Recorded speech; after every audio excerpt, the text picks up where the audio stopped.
இன்றைக்கி நம்ம பார்க்க போகிற சமையல் ஒரு சூப்பரான சட்னி ரெசிபி தான் பார்க்க போகிறோம். சுட சுட இட்லிக்கு இந்த சட்னியை தொட்டு சாப்பிட்டு பாருங்கள், அட்டகாசமாக இருக்கும். வாங்க எப்படி செய்யலாங்கிறத பார்க்கலாம். இப்போ ஒரு கடாய் எடுத்துக்கலாம். தேவையான அளவுக்கு எண்ணெய் சேர்த்துக்கலாம்.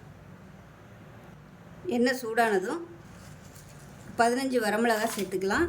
இது வந்து சின்ன சின்ன வரமிளகாயாக இருக்கிறதுனால நான் வந்து ஒரு 15 எடுத்துருக்கேன். நீங்கள் பெருசாக இருந்துச்சுன்னா 5 இல்லை 6 எடுத்துக்கோங்க. ஒரு கொத்து கருவேப்பிலை சேர்த்துக்கலாம். அது கூடவே ஒரு 10 பூண்டு பல் சேர்த்துக்கலாம். இப்போ இது எல்லாமே நல்லா வறுக்கணும், கருக விட்டுறக்கூடாது.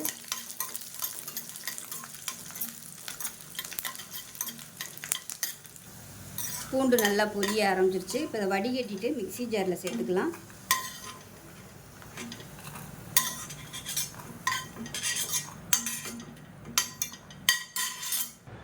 இப்போ இதை ஒரு மிக்ஸி ஜாரில் சேர்த்துருக்கேன். இப்போ இதில் வந்து ஒரு 5 பல் பூண்டு பச்சையாக சேர்த்துக்கலாம். இது கூடவே சின்ன நெல்லிக்காய் சைஸுக்கு புளி சேர்த்துக்கலாம். தேவையான அளவுக்கு உப்பு சேர்த்துக்கலாம். ஃபஸ்ட்டு இதை வந்து குறைன்னு அரைச்சிட்டு அதுக்கப்புறமா தண்ணி ஊற்றி நல்லா நைஸாக அரைச்சிக்கலாம். இப்போ பாருங்கள், இந்த அளவுக்கு நல்லா நைஸாக அரைச்சிக்கணும். இப்போ அதே கடாயில் இன்னும் கொஞ்சம் எண்ணெய் சேர்த்துக்கலாம். நல்லெண்ணெயாக சேர்த்துக்கோங்க. ஏன்னா இது காரமாக வைக்கிறதுனால கொஞ்சம் நல்லெண்ணெய் நிறைய சேர்த்திங்கன்னா நல்லாயிருக்கும்.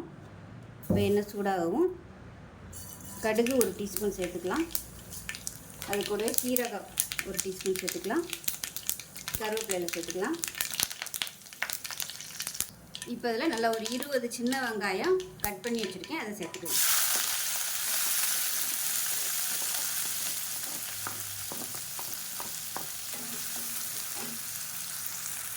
இப்போ இதில் 1/4 டீஸ்பூன் போல் மஞ்சள்தூள், கொஞ்சமாக பெருங்காயத்தூள் சேர்த்துக்கலாம்.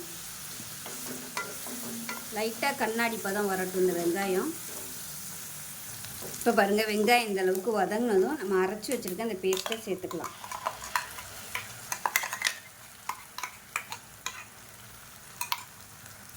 இப்போ மிக்ஸி அலசிட்டு அந்த தண்ணியை சேர்த்துக்கலாம்.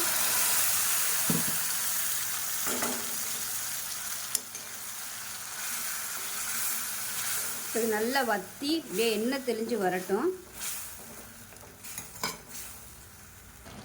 இப்போ பாருங்கள், நல்லா வத்திருச்சு. இந்தளவுக்கு தொக்கு மாதிரி வரணும். சூப்பராக இருக்கும். இட்லி தோசைக்கெலாம் அட்டகாசமாக இருக்கும். சுட சுட பஞ்சு மாதிரி இட்லி சுட்டு இந்த சட்னியை தொட்டு சாப்பிடுங்க. கொஞ்சமாக தொட்டு சாப்பிட்டிங்கன்னா அவ்வளோ அட்டகாசமாக இருக்கும். 4 இட்லி எக்ஸ்ட்ரா சாப்பிடுவீங்க. அந்தளவுக்கு சூப்பராக இருக்கும் டேஸ்ட்டு. செஞ்சு பாருங்கள். செஞ்சு பார்த்துட்டு எப்படி வந்துச்சுங்கிறத சொல்லுங்கள். வீடியோ பிடிச்சிச்சுன்னா லைக் பண்ணுங்கள், கமெண்ட் பண்ணுங்கள், சேனலை சப்ஸ்கிரைப் பண்ணுங்கள், பக்கத்தில் பெல் பட்டனை ப்ரெஸ் பண்ணுங்கள்.